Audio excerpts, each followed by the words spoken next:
La Journée internationale des femmes et des filles des sciences est célébrée le 11 février de chaque année. Mesdames et messieurs, cette journée poursuit comme objectif principal promouvoir l'égalité des genres dans les domaines scientifiques et technologiques. Plus concrètement, elle vise à encourager les femmes et les filles à poursuivre ou à s'orienter vers les carrières scientifiques.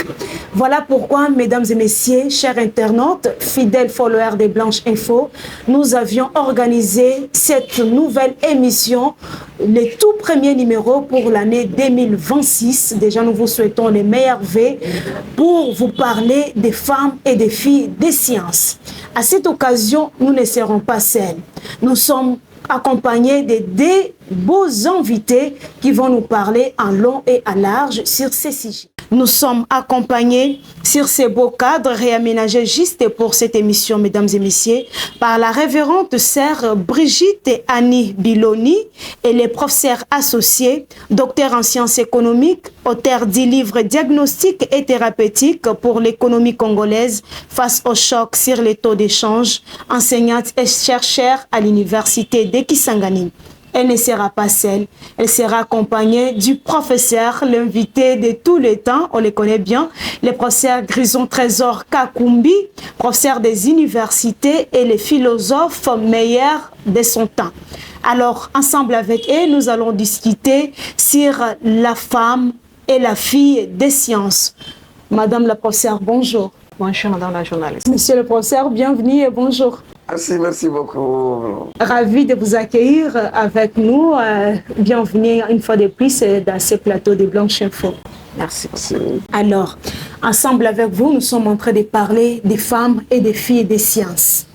Déjà, ma toute première question s'adresse au professeur Brigitte. Comment décrivez-vous la place actuelle des femmes dans les domaines scientifiques de notre pays, en particulier notre province? Merci beaucoup, madame la journaliste. La place des femmes aujourd'hui, je dirais, c'est un peu déjà avancé, dans le sens qu'aujourd'hui, nous trouvons déjà des femmes chercheurs scientifiques qui sont représentées dans des postes de responsabilité et de prise de décision. Puisque nous trouvons déjà, il y a des femmes professeurs qui nous sommes, il y a des femmes chercheurs, il y a des femmes médecins, et aujourd'hui, je pense bien, les femmes sont représentées, bien que ce n'est pas encore suffisant, mais elles sont représentées. Monsieur le professeur, vous partagez les mêmes idées avec madame? Oui, ce qui est vrai, il y a une évolution positive de la promotion de la femme dans le secteur de la science.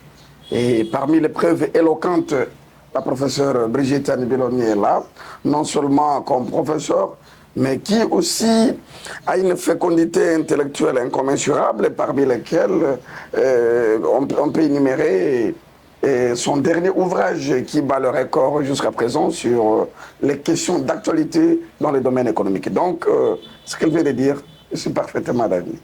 La sœur, qu'est-ce qui vous a personnellement motivé à poursuivre une carrière scientifique? Merci beaucoup. En fait, c'était d'abord ma curiosité personnelle, ma détermination aussi. Et j'étais aussi inspirée par les modèles de certaines femmes.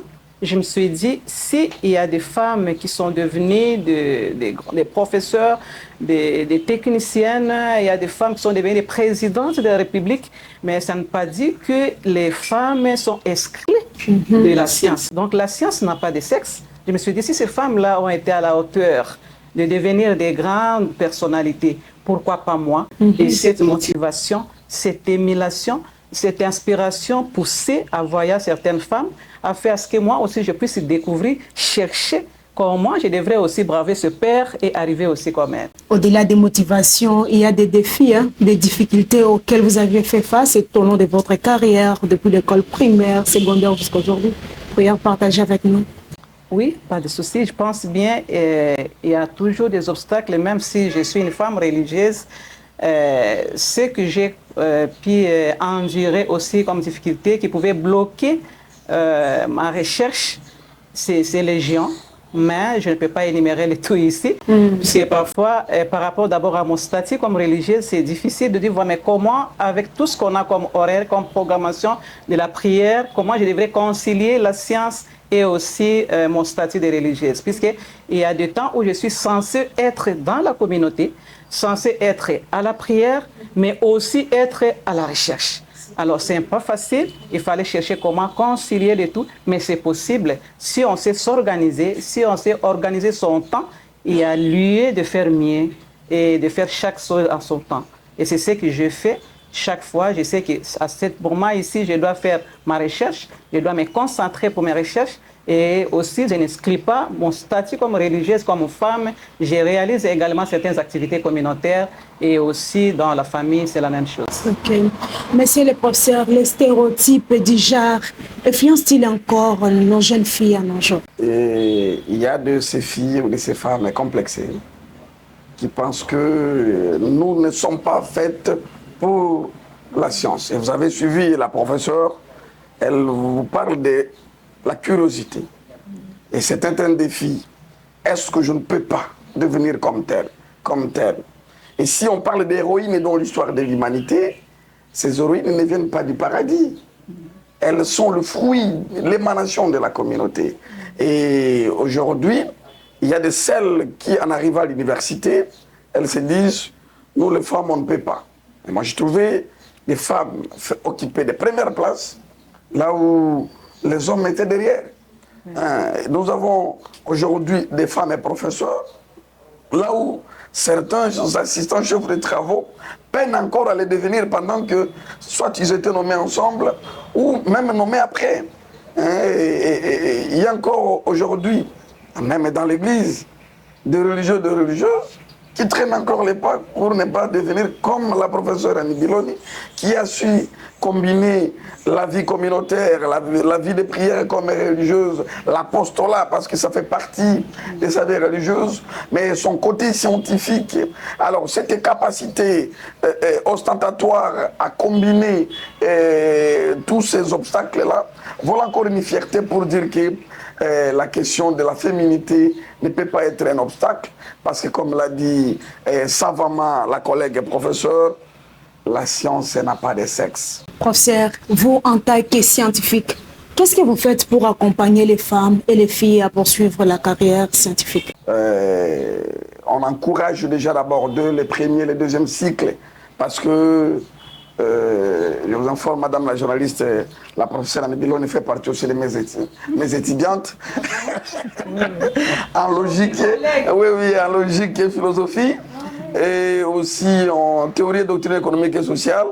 Donc, c'est parmi des braves qui, dans l'auditoire comme tout le monde, préparent, participent au TP, aux travaux.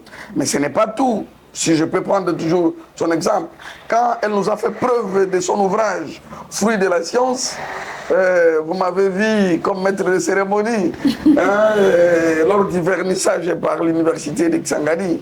Ce qui veut dire, nous sommes là pour encourager dans la documentation, nous sommes là pour encourager, même dans le simple conseil.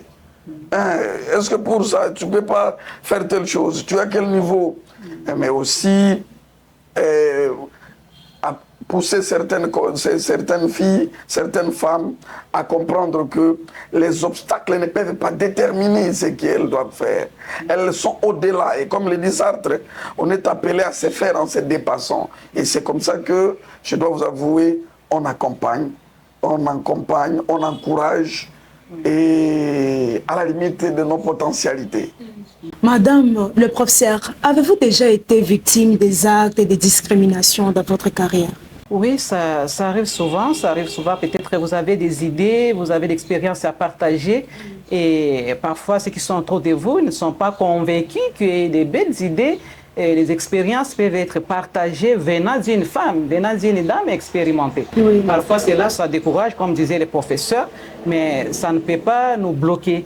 Et qu'est-ce que je fais parfois avec mon expérience personnelle? Qu'est-ce que je fais? Et moi, je travaille plutôt davantage. Oui. Et je me dis, je ne dois pas, cet obstacle ne doit pas me bloquer. Au contraire, je dois me démontrer que je suis capable, en démontrant mes capacités par les résultats du travail que je réalise. Alors à ce moment-là, lorsque vous êtes déterminé, vous travaillez davantage, c'est le résultat qui parlera à votre place pour dire non, non, cette femme, elle travaille. Ok. Alors avec tout ça, ces obstacles-là, je suis en train de voir que non, c'est le travail qui fait à ce que vous soyez digne de vous défendre devant les autres et d'être aussi à la mesure de présenter vos capacités. Et pourquoi pas, comme le professeur venait de le dire, ces colloques, aller dans des colloques, dans des conférences, ces sorties que nous faisons ici par les médias, Oui. ça donne déjà à ce que nous puissions être visibles pour donner également l'émulation à ces jeunes filles qui ne nous découvrent pas. Puisque si nous sommes cachés, nous cachons ce que nous avons comme talent, je ne pense pas que nous allons accompagner les jeunes filles, puisque nous aussi, on a été inspirés à voir les autres. Il faut également que nous puissions faire de temps en temps, dans des écoles, des lycées de filles, essayer de les sensibiliser pour qu'elles puissent aussi avoir les mêmes émulations comme nous. Chers internautes, cette émission se poursuit. Je rappelle ici, nous sommes avec Madame le professeur Brigitte Annie Biloni, accompagnée du professeur Trésor Grison Kakumbi. Nous sommes en train de parler des femmes et des filles des sciences. Monsieur le professeur, quelle opportunité existe aujourd'hui pour encourager les filles et les femmes à poursuivre les carrières scientifiques? Ok, bon, là d'abord on doit situer au regard de chaque responsabilité. L'opportunité, la première qui est là, c'est que les institutions qui accompagnent pour la formation des scientifiques sont à la portée de tout le monde. Okay. Il n'y a pas de discrimination, il n'y a pas de choix. Donc toute fille qui répond aux normes, qui répond au profil par rapport à chaque filière est justement la bienvenue à se présenter à l'établissement. Mais ce qui est aussi vrai, ce n'est pas toujours facile, comme l'a dit ma collègue, parce qu'il y a des difficultés d'ordre financier.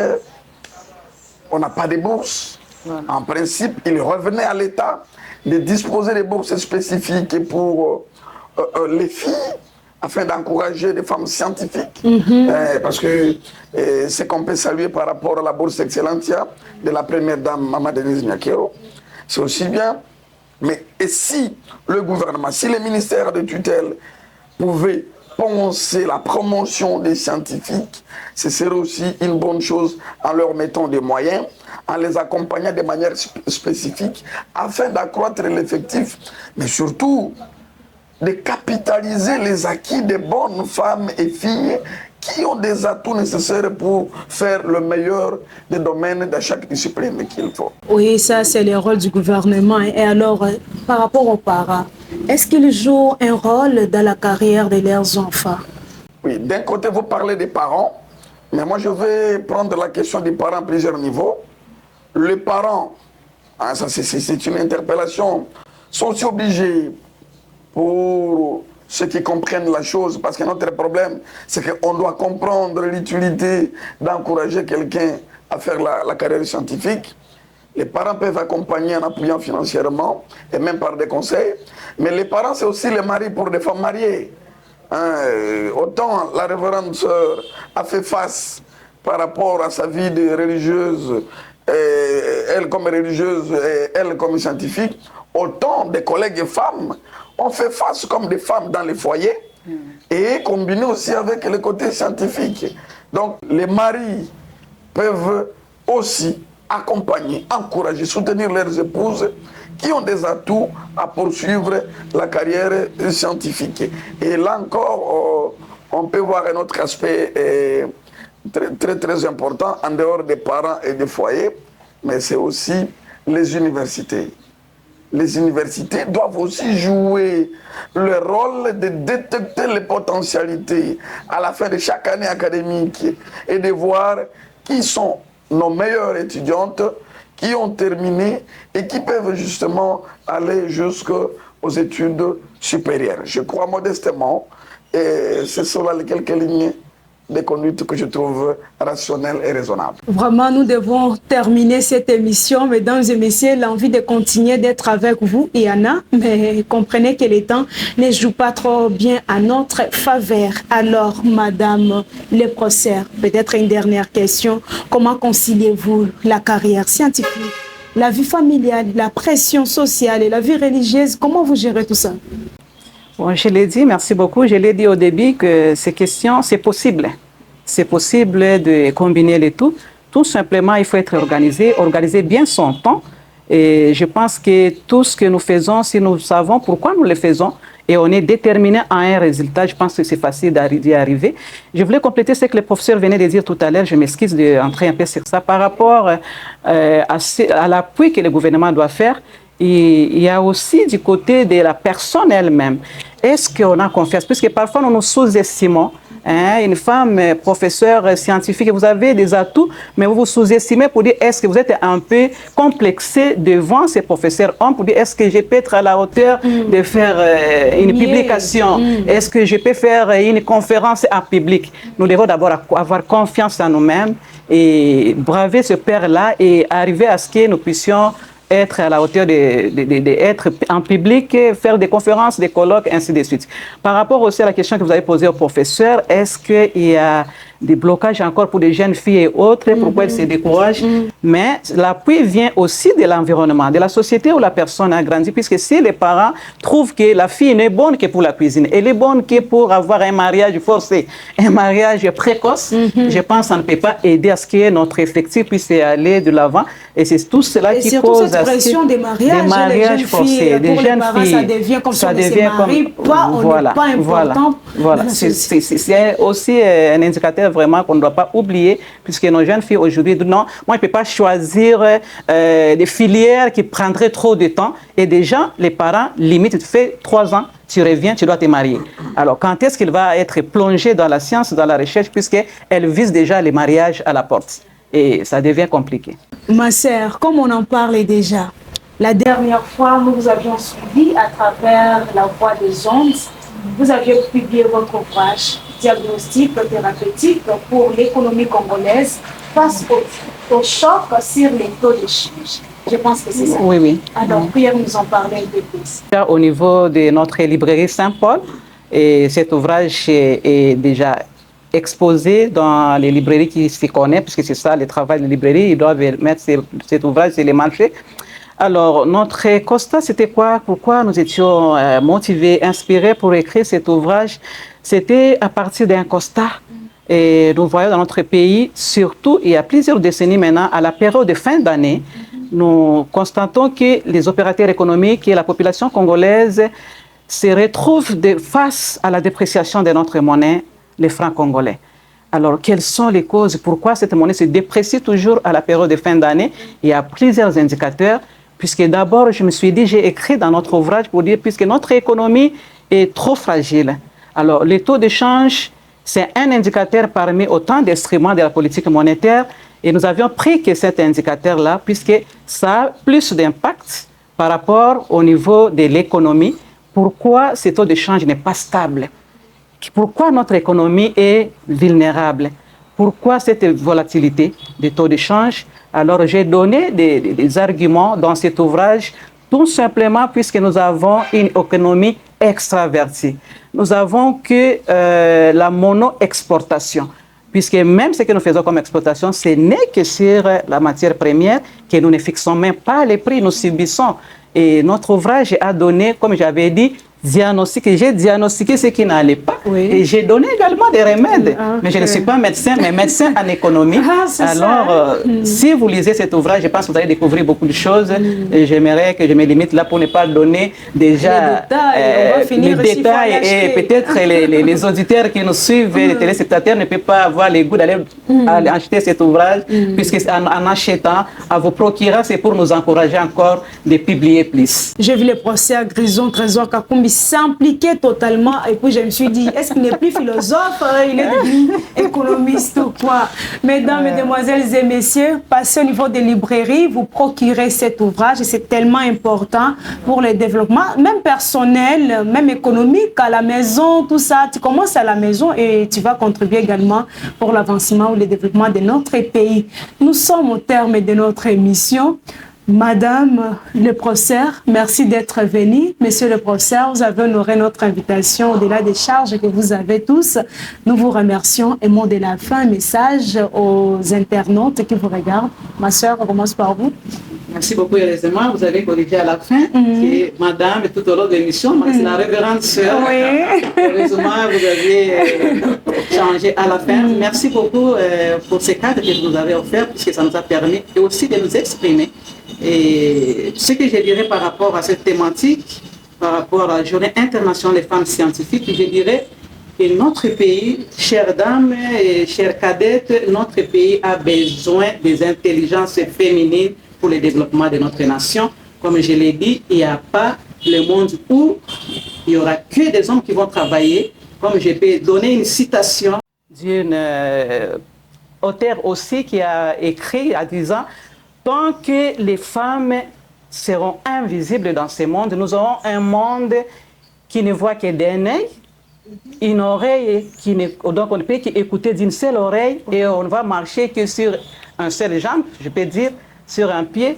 Alors là, vous voyez que le monde sera en déséquilibre et ça ne suffit pas. C'est pourquoi nous devons étudier, nous devons publier pour être aussi à la hauteur et travailler aux côtés de nos maîtres qui sont comme le professeur Kakumbi qui nous a tenus depuis que j'étais étudiante et je les remercie pour ça. Il est toujours présent dans tout ce que je fais, il est toujours là pour nous accompagner. Et ce sont ces hommes que nous voulons pour qu'ils puissent nous accompagner. Si vous avez posé une question pour dire mais comment est-ce qu'ils nous accompagnent ou bien si ils nous accompagnent, il suffit de prendre ce qui est important et je pense bien vous pouvez capitaliser ce qui est donné par nos maîtres, par ceux qui accompagnent bien les gens ou les femmes.